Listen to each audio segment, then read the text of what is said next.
여러분 반갑습니다. 저번 4월 모의고사에 이어서 6월 모의고사 사회문화 해설을 맡은 한수고등학교 교사 김현석입니다.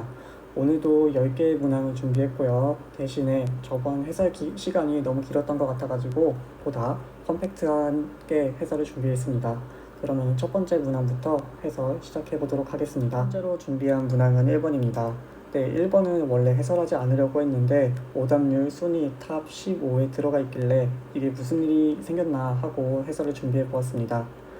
네, 1번을 보았을 때 여러분은 아마 많은 텍스트 양에 놀랐을 수도 있을 거라고 생각합니다.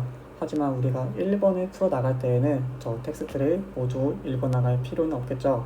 기억, 니은, 디귿, 리을 이것들만 빠르게 확인하고 자연현상인지 사회문화현상인지 확인하고 체크하고 넘어가시면 됩니다.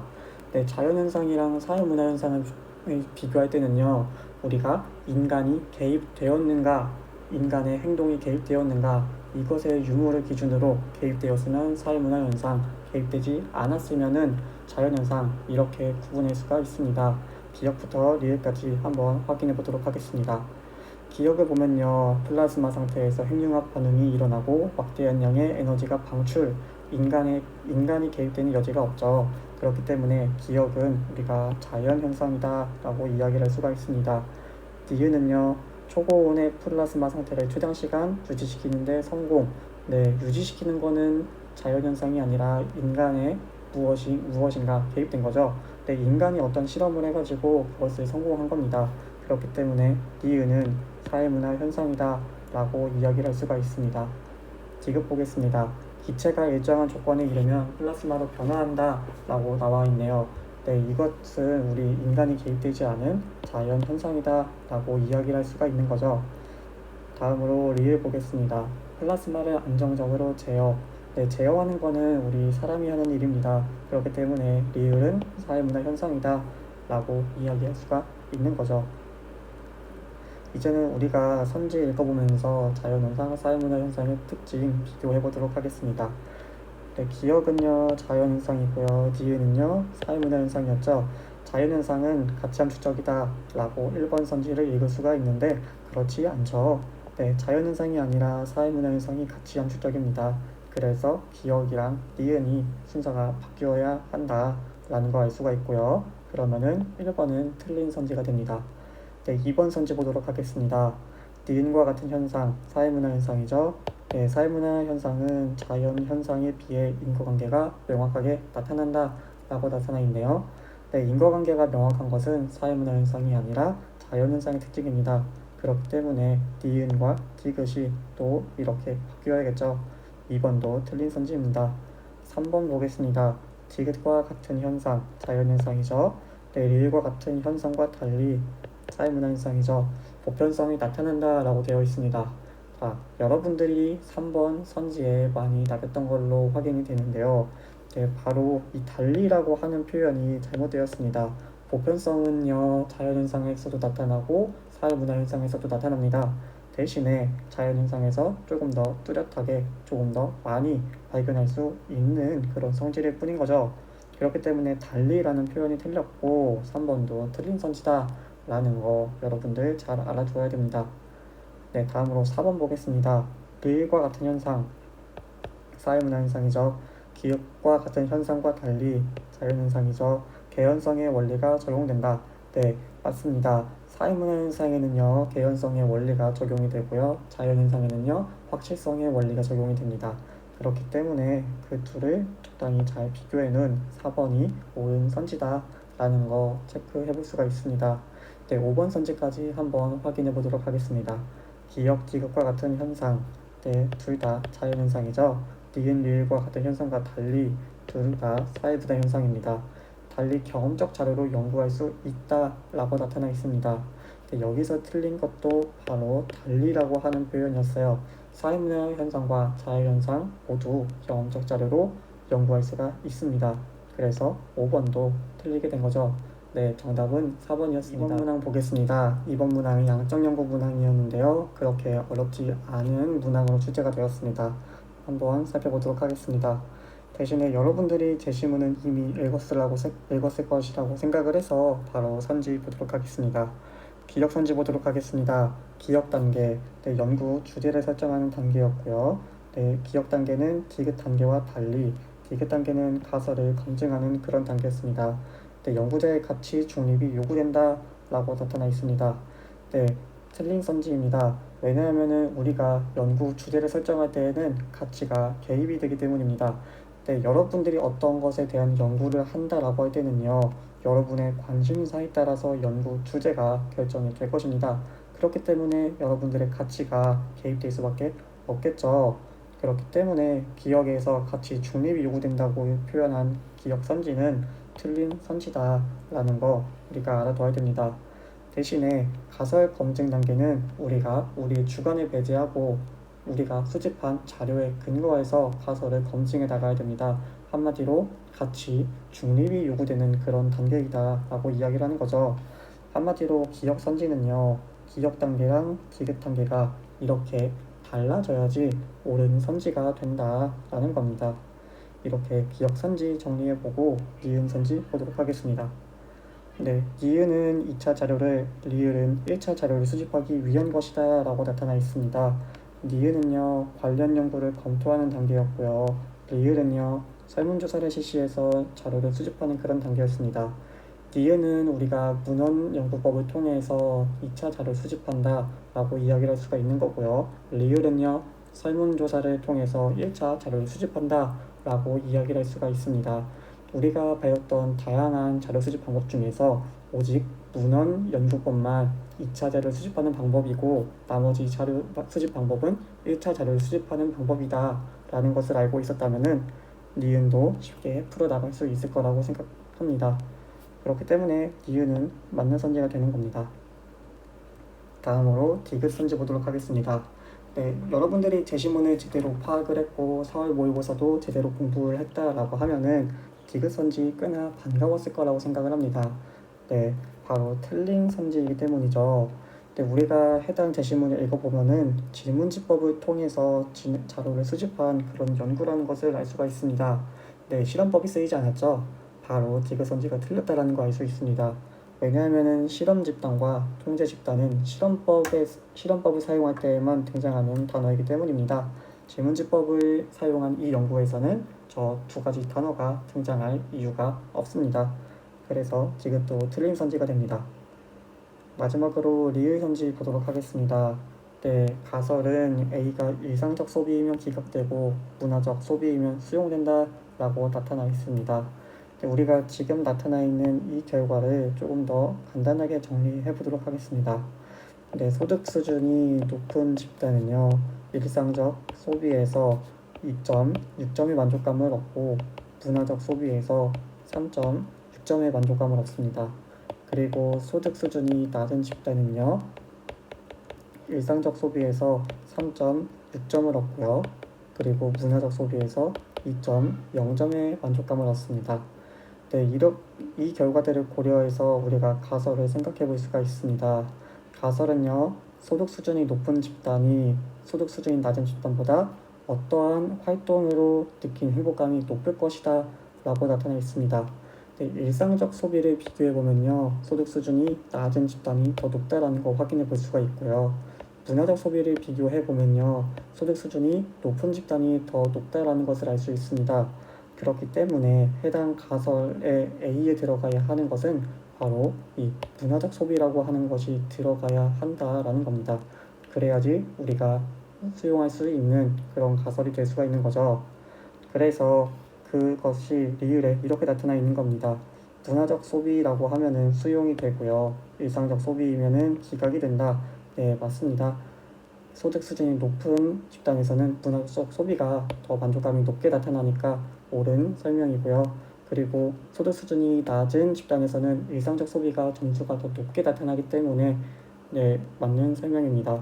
그래서 리을 역시 옳은 선지가 된다라는 거 체크해 두고 이렇게 2번 문제 정리하면 되겠습니다.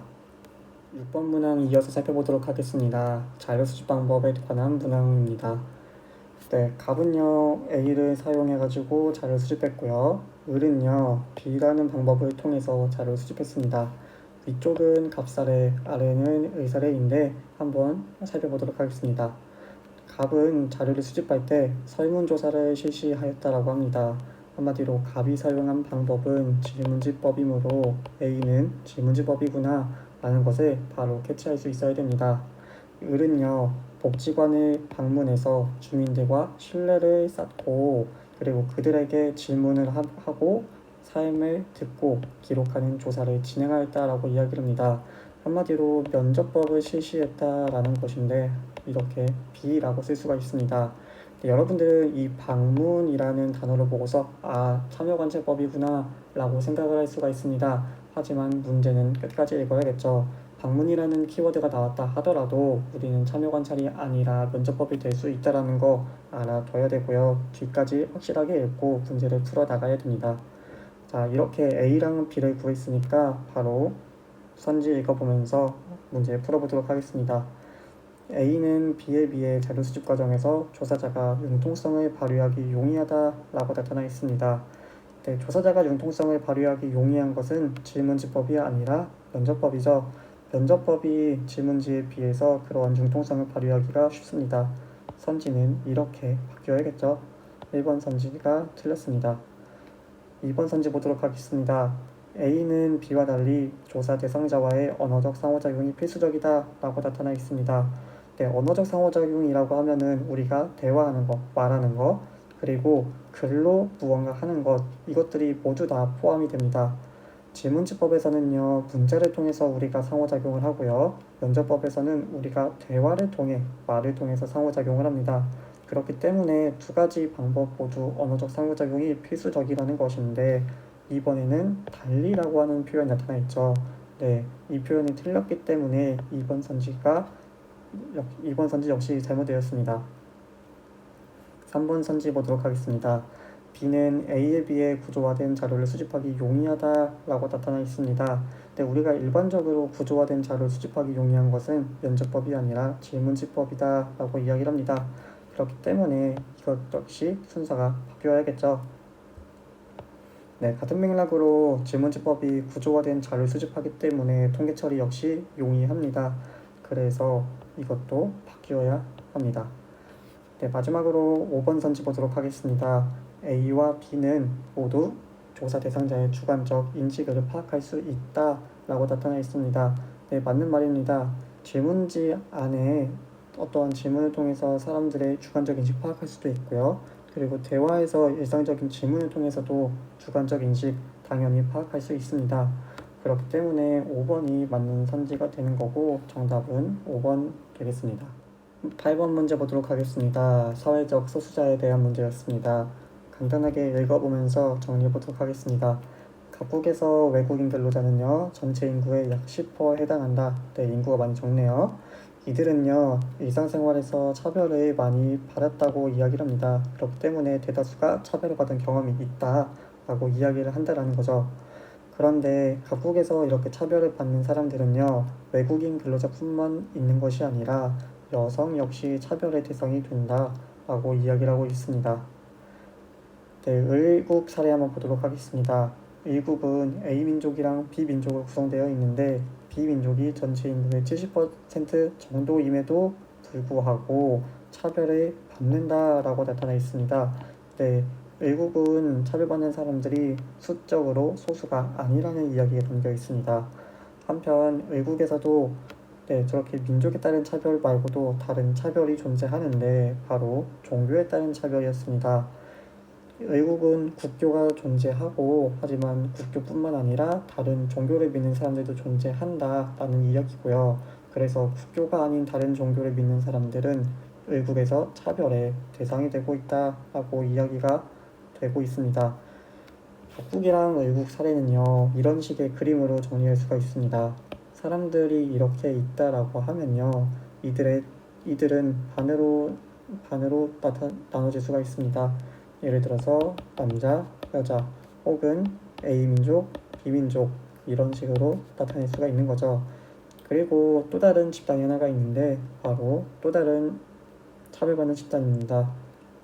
각국에서는요, 외국인 근로자가 될 수도 있겠고요. 의국에서는요, 국교가 아닌 타 종교를 믿는 사람이 될 수도 있습니다. 네, 이들은 우리가 그림을 나타냈을 때 각국에서 여성으로 차별을 받으면서 그러면서 외국인 근로자로서 차별을 받는 사람 있다라고 표현할 수가 있고, 외국에서는 비민족으로서 차별을 받는 사람들, 그러면서 동시에 국교가 아니라 타 종교를 믿기 때문에 차별받는 사람들, 이렇게 그려볼 수가 있는데요. 조금 특이한 점이라고 하면은 이렇게 두 가지 영역에 모두 포함되는 사람이 존재한다라는 겁니다. 한마디로 사회적 소수자라는 것은요, 우리 사회에서 다양한 영역에 다양한 부류로 존재하는데 어떤 사람들은 그들의 중적적인 영역에 속한다라는 것을 우리가 저 텍스트를 통해서 알 수가 있었습니다. 그 내용은요, 우리 선지 중에서 3번에 나타나 있습니다. 네, 그래서 정답이 3번이 되는 건데 1, 2, 4, 5번 선지도 한번 확인해 보도록 하겠습니다. 1번 수적으로 열세이기 때문에 사회적 소수자가 된다 라고 나타나 있는데, 우리 의국에서 비민족은 70%나 됐었죠. 전체 인구 70%가 됐음에도 불구하고 전체 인구 70%라는 것은 전체 다수, 그 집단의 다수라는 것인데 열세는 아니겠죠.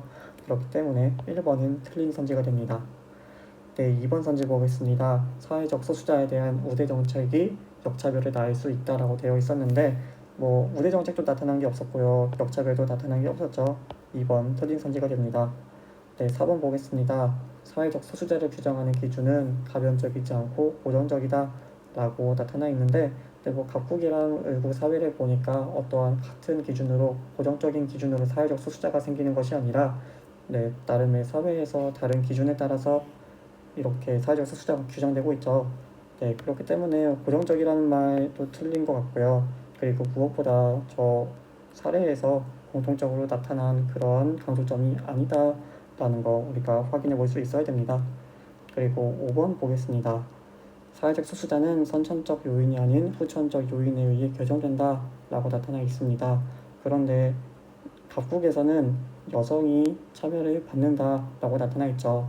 성별은 후천적인 요인보다는 선천적인 요인이다 라고 이야기를 할 수 있습니다.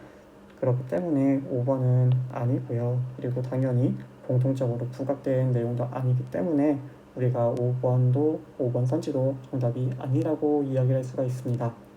네, 8번은 이렇게 정리하고 다음 문항으로 넘어가 보도록 하겠습니다. 10번 풀어보도록 하겠습니다. 네, 어려운 문제였고요. 오답률도 2등을 기록했던 문제였습니다. 한번 풀어보도록 하겠습니다. 우리가 먼저 확인해 봐야 되는 것은 상대적 평균 임금이라고 하는 개념입니다.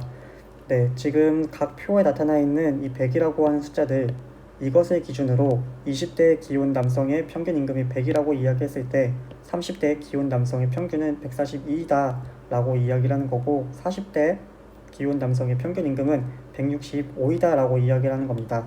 한마디로 맨 윗줄에 있는 이 사람들의 평균 임금을 100이라고 이야기했을 때 어떻게 나이가 변화할수록 이 평균 임금이 변화하는지 이것을 보여주는 그런 지표라고 볼 수가 있는 겁니다. 그래서 이렇게 세로로 읽어나갈 필요가 있습니다. 네, 그 다음에 나오는 것은 바로 성별 임금 격차 지수라는 겁니다.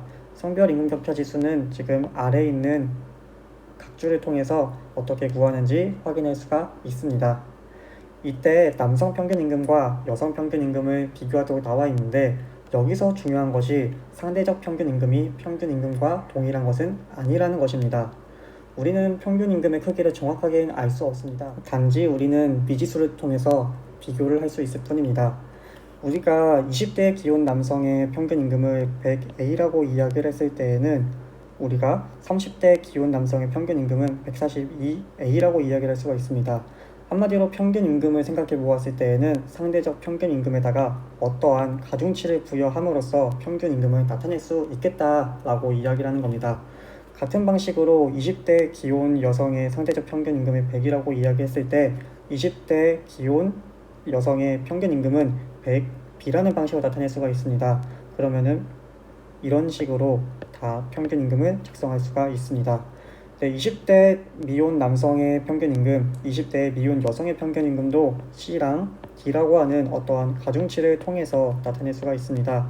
그러면은 각 평균 임금은 이런 식으로 쓸 수가 있는 거죠. 네, 이렇게 나타냈을 때 우리가 성별 임금격차 지수를 적절하게 활용한다라고 하면은 우리 A랑 B 그리고 C랑 D의 관계를 확인할 수가 있을 것입니다. 성별 임금격차 지수를 통해서 한번 구해보도록 하겠습니다. T년의 기혼 20대의 성별 임금격차 지수는 20이다 라고 나타나 있습니다. 그러면은 20이라고 하는 것은 20대 기혼 남성의 평균 임금 100A로 잡았었죠. 분의 100A 빼기 100B 곱하기 100이라고 표현할 수가 있습니다. 네, 이를 적절하게 변형을 하면요. 20A는 100A 빼기 100B 한마디로 100B는 80A다 라고 이야기를 할 수가 있는 거죠. 지금 우리가 이 식에서 확인할 수 있는 것은요. 20대 기혼 여성의 평균 임금은 20대 기혼 남성 평균 임금의 0.8배이다 라는 것을 확인할 수가 있는 겁니다. 이렇게 정확한 숫자는 확인할 수가 없고 관계는 파악할 수가 있습니다. 다음으로 미혼 20대 성별 임금격차 지수를 활용해 보도록 하겠습니다. 우리가 10이라고 하는 수는요. 100C분의 100C 빼기 100D 곱하기 100으로 나타낼 수가 있습니다. 네, 이를 적절하게 정리하면요. 100D는 90C라고 나타낼 수가 있는 겁니다. 지금 이 식이 의미하고 있는 바는요. 20대 미혼 여성 평균 임금은 20대 미혼 남성 평균 임금의 0.9배이다 라고 나타나 있는 겁니다. 자, 다음으로 뒤에 나타나 있는 것도 활용해 보도록 하겠습니다. 20대 기혼 여성의 평균 임금과 20대 미혼 남성의 평균 임금은 같다 라고 나타나 있습니다. 한마디로 100B와 100C는 같다 라고 이야기가 되는 거죠. 이를 활용했을 때 우리가 A랑 B, C랑 D 이들을 모두 A로 나타낼 수가 있습니다. 우리가 20대 기혼 남성의 평균 임금을 100A라고 이야기했을 때 20대 기혼 여성의 평균 임금은 80A라고 나타낼 수가 있습니다. 그리고 20대 기혼 여성의 평균 임금과 20대 미혼 남성의 평균 임금이 같기 때문에 우리가 100C를 80A로 나타낼 수가 있고, 그리고 20대 미혼 여성의 평균 임금은 20대 미혼 남성 평균 임금의 0.9배이기 때문에 72A이다 라고 나타낼 수가 있습니다. 따라서 20대 기혼 남성의 평균 임금이 100달러라고 이야기를 하면요. 20대 미혼 여성의 평균 임금은 72달러가 되어야겠죠. 우리가 지금까지 알 수 있었던 정보를 모두 활용한다면 이렇게 구할 수가 있겠습니다. 1번 선지 보도록 하겠습니다. 1번에는 기역은 100이다 라고 나타나 있습니다. 우리가 방금 구한 바로는 기역은 100이 아니라 70이라는 것을 확인할 수가 있었습니다. 그래서 1번은 틀린 선지가 됩니다. 2번 선지 보도록 하겠습니다. 2번 선지에서는요. 40대에서 성별 임금격차 지수는 기혼이 비용보다 작다라고 나타나 있습니다. 네, 우리 격차의 성별 임금격차 지수 어떻게 구하는지 나타나 있죠. 그대로 대입해서 한번 구해보도록 하겠습니다.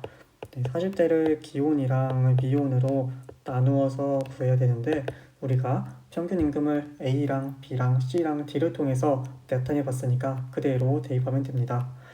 네, 바로 이렇게 구할 수가 있게 되는 거죠. 네, 천천히 계산만 해주면은 우리가 어렵지 않게 구할 수가 있습니다. 네, 지금 우리가 이렇게 나타냈을 때 B라고 했던 것은 0.8 A라고 나타냈었으니까 우리가 이것을 이런 식으로 바꿀 수가 있게 되는 거죠. 물론 여기 곱하기 100까지 있다라는 거 잊으면 안 되고요. 이런 식으로 이야기를 했을 때 우리는 55분의 23 곱하기 100이라고 하는 숫자가 40대 기혼의 성별 임금격차 지수라는 것을 알 수가 있습니다.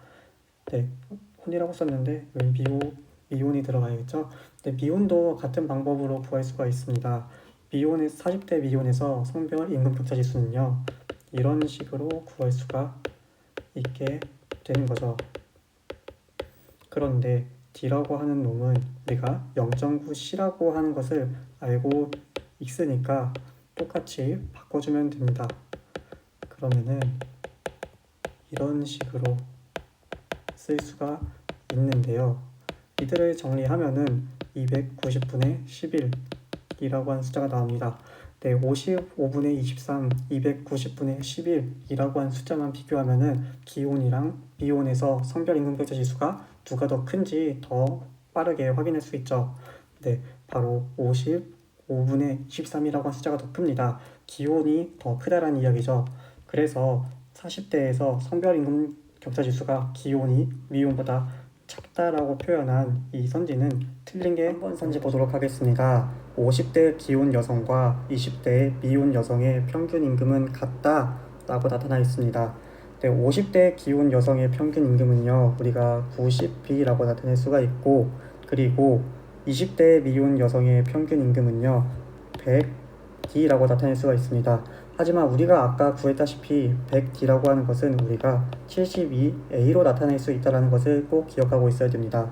그러면 우리가 90B를 A를 통해서 나타내면 되는데, 아까 우리가 B라고 하는 것은 0.8A다라고 하는 것을 이야기했었죠.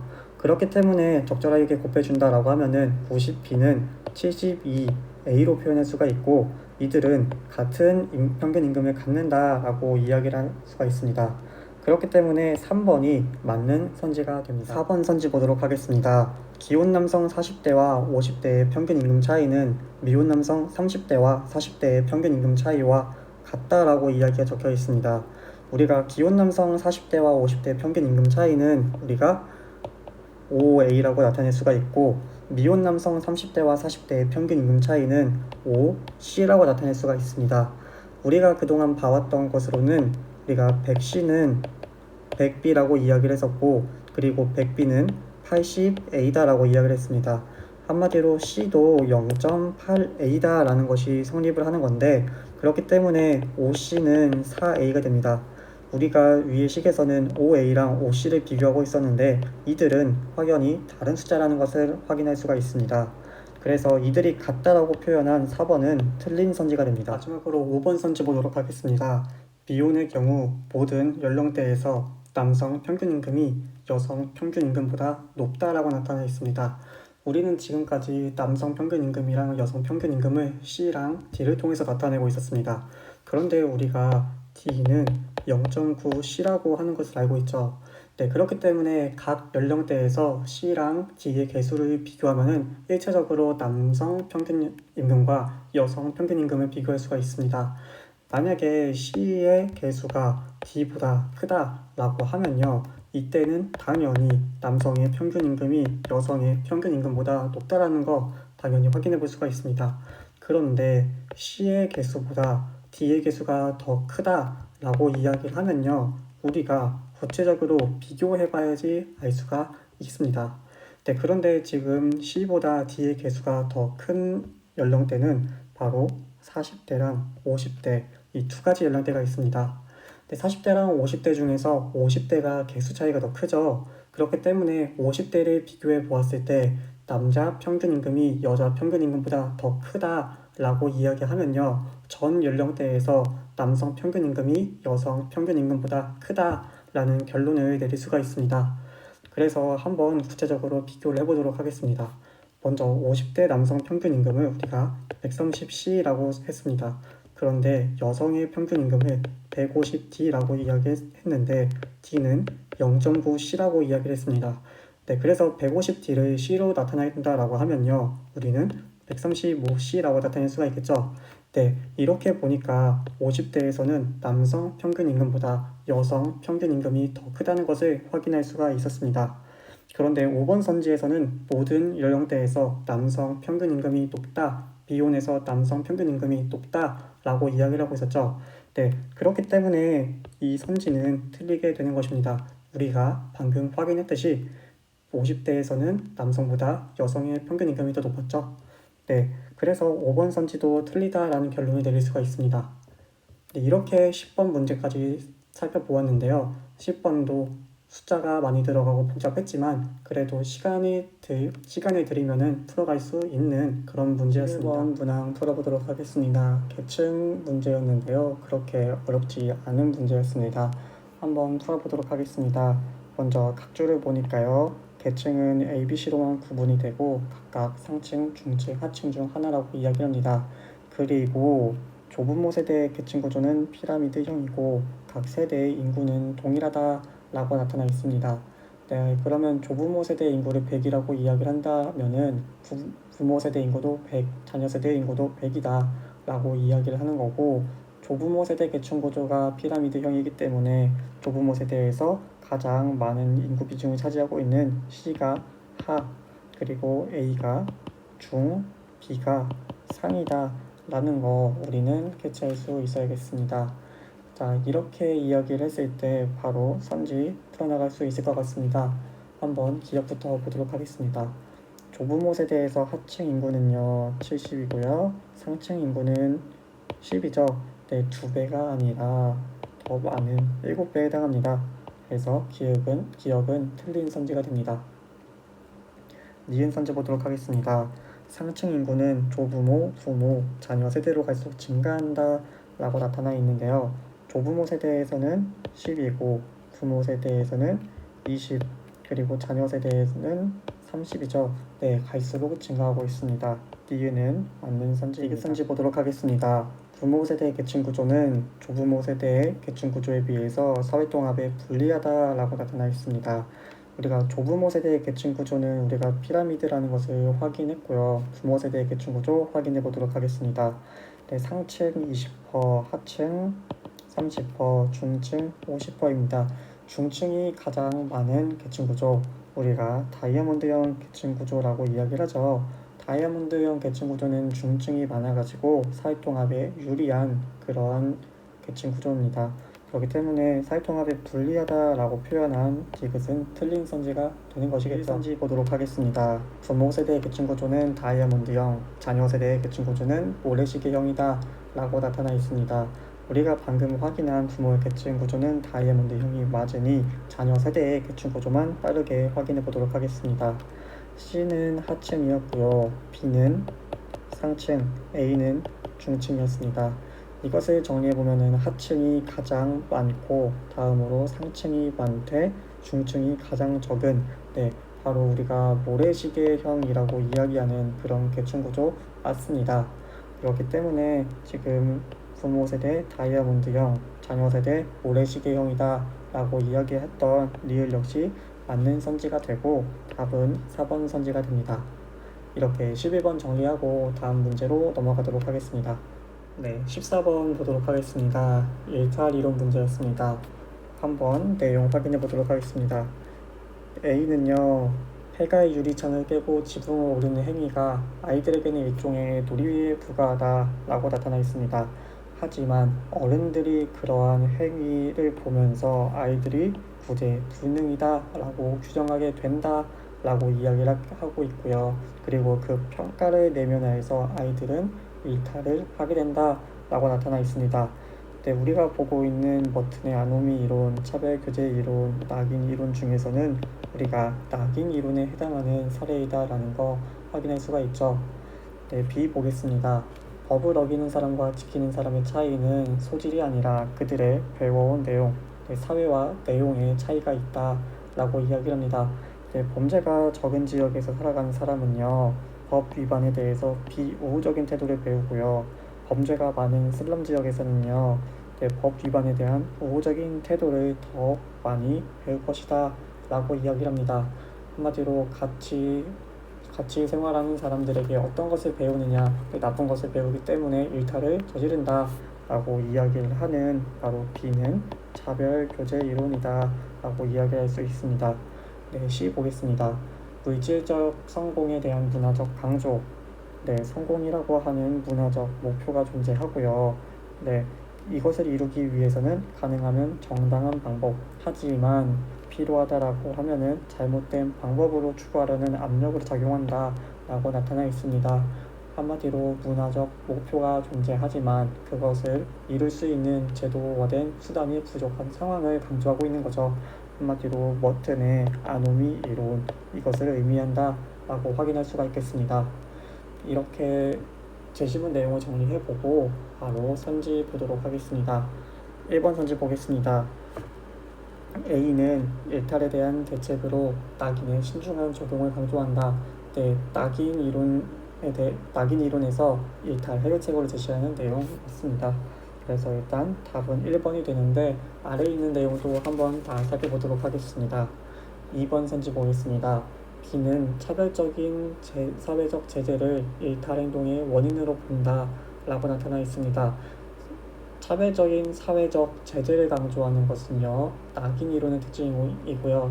차별교제 이론에서는 차별적인 사회적 교제를 일탈 행동의 원인으로 보고 있는 거죠.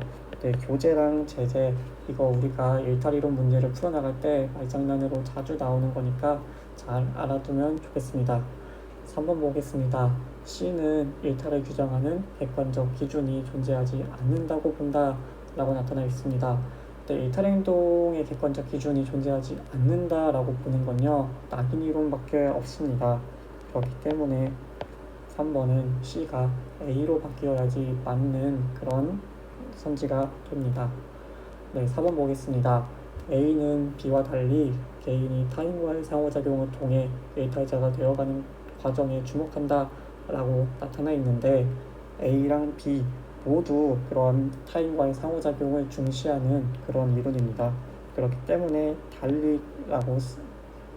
달리라고 표현된 이 부분이 틀린 거고 4번도 틀린 선지가 됩니다. 5번 보겠습니다. B는 C와 달리 범죄 예방을 위해 소외계층에게 더 나은 취업 기회를 제공하는 정책을 뒷받침한다 라고 나타나 있습니다. 근데 이거는요, 우리가 B랑 C랑 바뀌어야 됩니다. 네, 경제적 성공, 물질적 성공이라고 하는 문화적 목표를 달성하기 위해서 취업 기회를 제공하는 거, 정당한 방법을 제공하는 거죠. 그렇기 때문에 버튼의 아노미 이론 입장에서 일탈의 해결책으로 제시할 수 있는 내용입니다.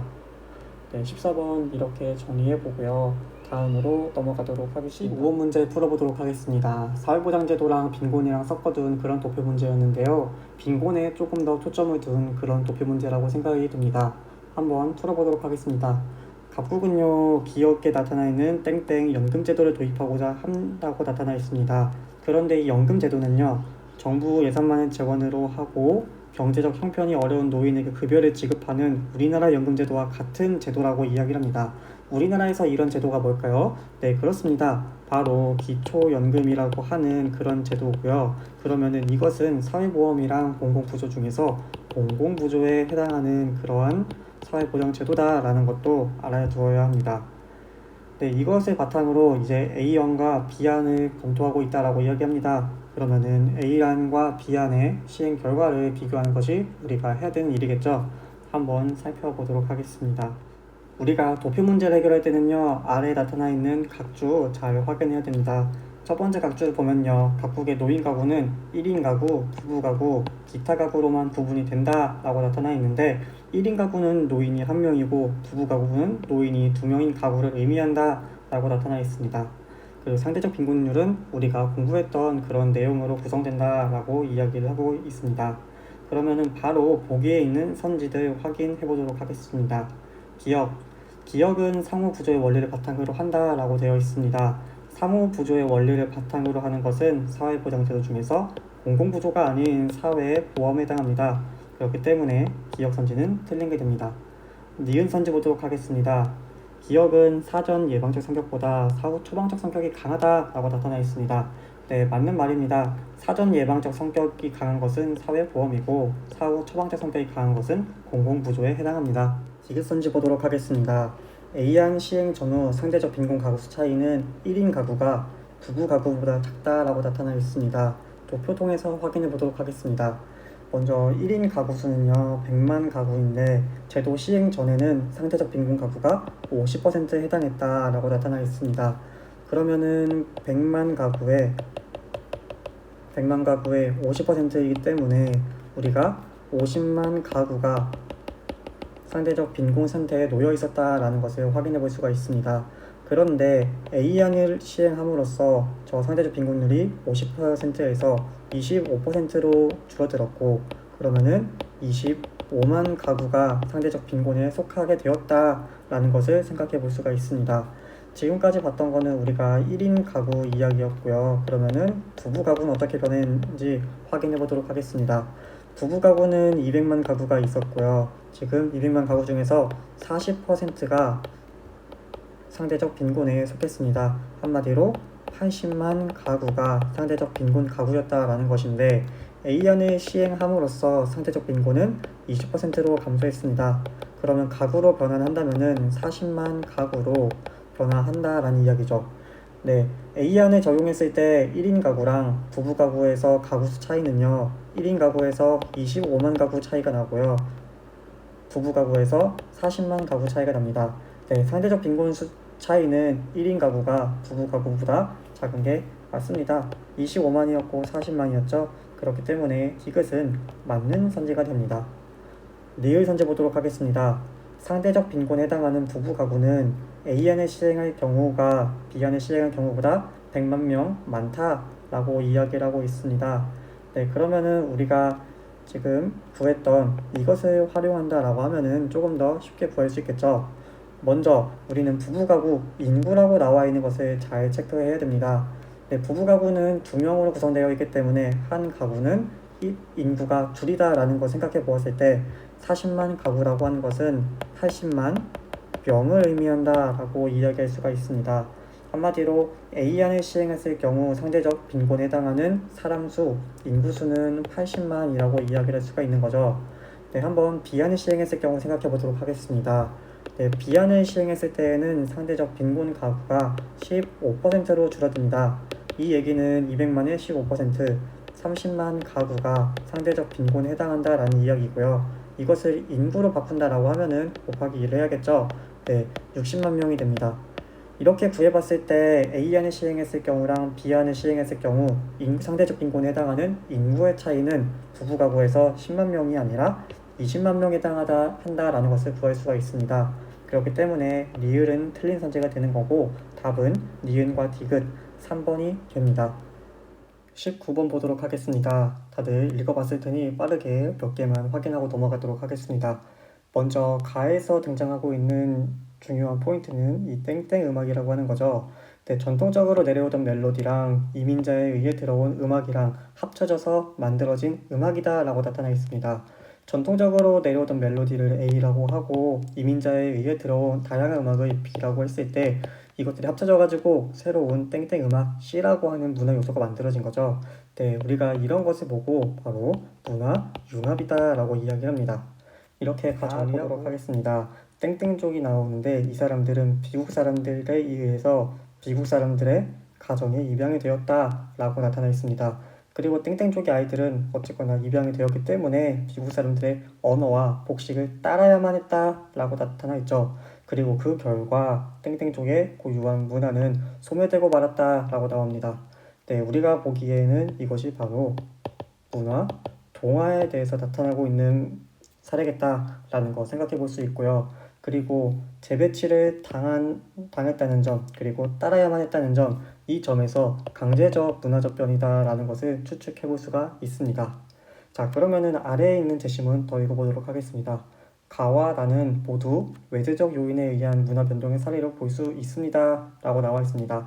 네, 맞는 말입니다. 가와 나 둘 다 문화 접변의 사례이죠.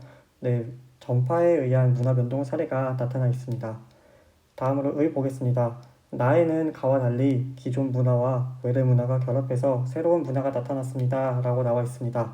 지금 나와 있는 기존의 문화와 외래 문화가 결합하여 새로운 문화가 나타나는 것, 이것은 우리가 문화 융합이라고 이야기를 하죠. 문화 융합은 나가 아니라 가에서 나타났습니다. 그렇기 때문에 이렇게 바뀌어야 되는 거고요. 을은 틀린 이야기를 하게 된 거죠. 네, 병은 기억이고 교사가 세 사람 중에 두 사람만 옳게 발표했다 라고 이야기를 한 것을 보아 기억에는 맞는 이야기가 들어가야겠구나 라고 생각해 볼 수가 있습니다. 그러면은 아래 있는 선지 보도록 하겠습니다.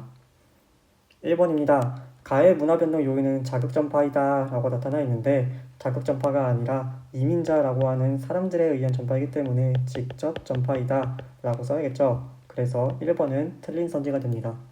2번 보겠습니다. 가에서는 나와 달리 자문화의 정체성이 상실되었다 라고 나타나 있습니다. 자문화의 정체성이 상실되는 건요. 문화 융합, 문화 공존, 그리고 문화 동화 중에서 문화 동화에만 해당하는 그러한 설명입니다. 그렇기 때문에 가에서는 나와 달리가 아니라 나에서는 가와 달리로 바뀌어야 하는 선지입니다. 그래서 2번도 틀렸습니다. 3번 보겠습니다. 나에서는 가와 달리 문화 다양성이 증대되었다 라고 나타나 있는데 역시 이것도 바뀌어야겠죠. 문화 동화가 된다라고 하면은 문화 다양성이 줄어들 수밖에 없겠죠. 원래 2개 있던 게 1개로 줄어드는 거니까요. 자, 그러면은 다음으로 4번 보겠습니다. 나에서는 가와 달리 강제적 문화적 변이 나타났다 라고 나와 있습니다. 네, 우리가 아까 살펴봤듯이 강제적 문화적 변을 추론할 수 있는 그런 요소가 몇 가지 있었죠. 재배치되었다라고 하는 점, 따라야만 했다라고 하는 점, 자신들의 의사와는 다르게 강제로 저런 문화 변동을 겪어야 되겠다, 됐다라는 게 나와 있습니다.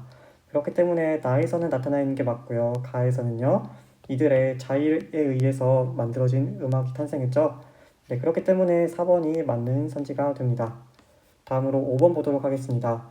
나의 문화 변동 요인은 간접 전파입니다. 가 들어갈 수 있다 라고 나타나 있습니다.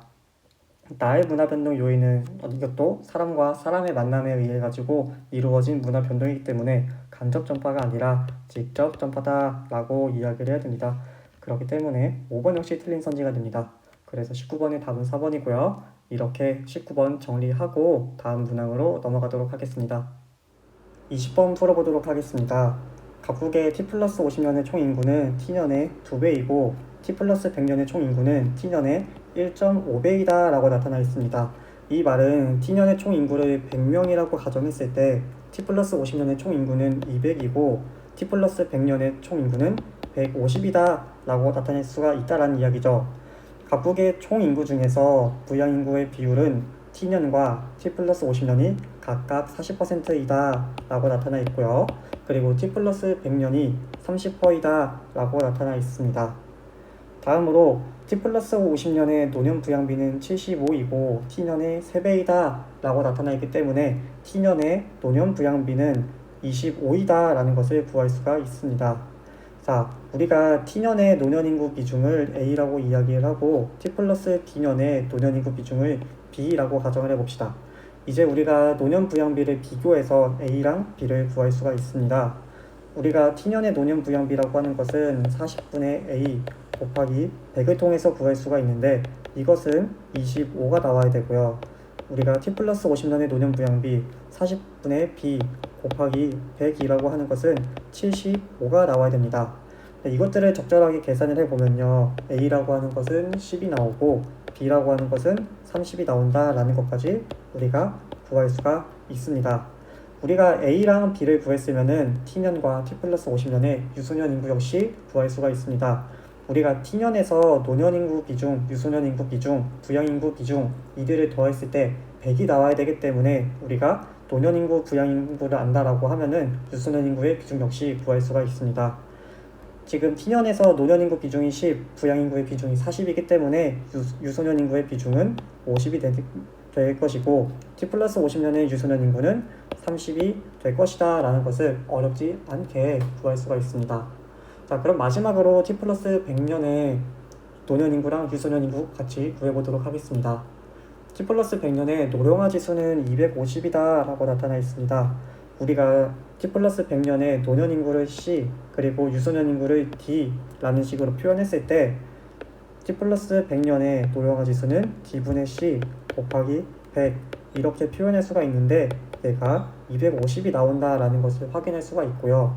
그리고 C랑 D를 더하게 되면은 70이 나오겠다라는 것도 알 수가 있습니다.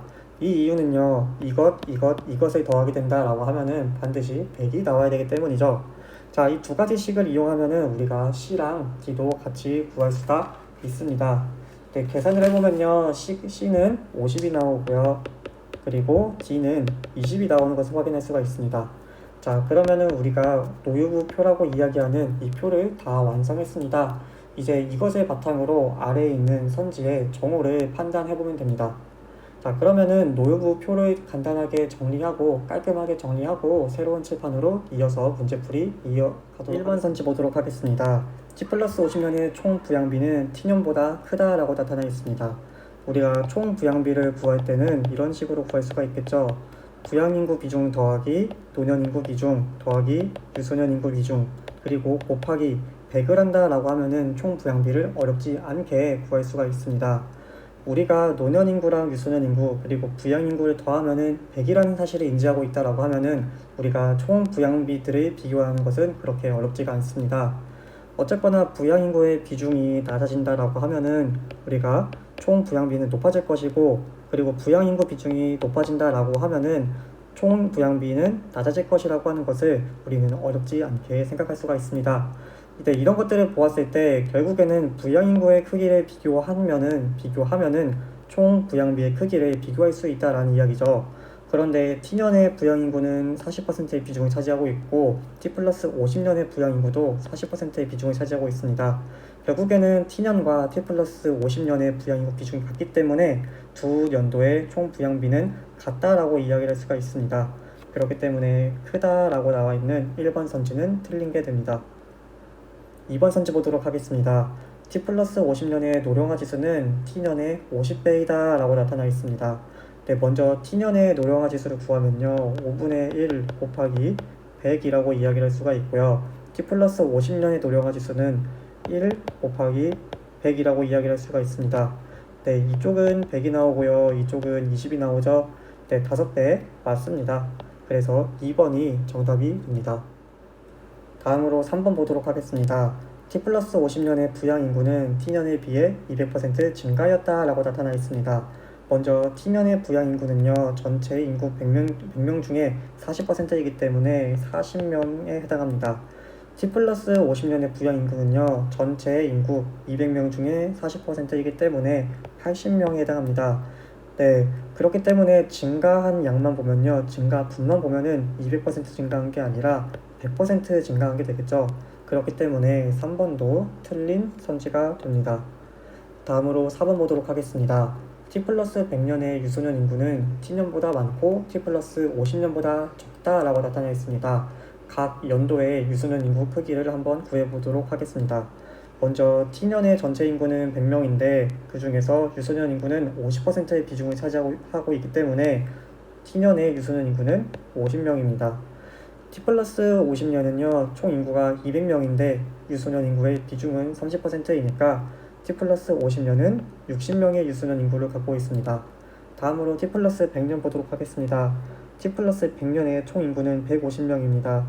그리고 그 중에서 유소년 인구는 20%를 차지하고 있기 때문에 T 플러스 100년의 유소년 인구는 30명이다 라고 이야기를 할 수가 있습니다. 그러면은 T 플러스 100년의 유소년 인구는 T년보다 적은 상태고요. 그리고 T 플러스 50년보다도 당연히 적은 상태입니다. 그렇기 때문에 4번 선지는 틀리다 라고 이야기를 할 수가 있습니다. 다음으로 5번 보도록 하겠습니다. T년, T 플러스 50년, T 플러스 100년 중에서 유소년 부양비는 T 플러스 50년이 가장 크고 T 플러스 100년이 가장 작다라고 나타나 있습니다. 그러면 유소년 부양비도 하나씩 구해보아야겠죠. 네, 유소년 부양비는요, T년에 40분의 50 곱하기 100으로 구할 수가 있고 T 플러스 50년에는 40분의 30 곱하기 100으로 나타낼 수가 있습니다. 그리고 T 플러스 100년은요, 30분의 20 곱하기 100으로 나타낼 수 있는데 결국에는 100이 똑같기 때문에 우리는 앞에 있는 이 숫자들만 비교함으로써 유소년 부양비를 비교할 수가 있습니다. 네, 40분의 50은 4분의 5이고 40분의 30은 4분의 3입니다. 그리고 30분의 20은 3분의 2가 되겠죠. 네, 이들 중에서 가장 큰 것은요, 4분의 5입니다. T년이 가장 크다라고 볼 수 있기 때문에 T 플러스 50년이 가장 크다라고 쓰여져 있는 5번 선지는 틀린 것이 되겠죠.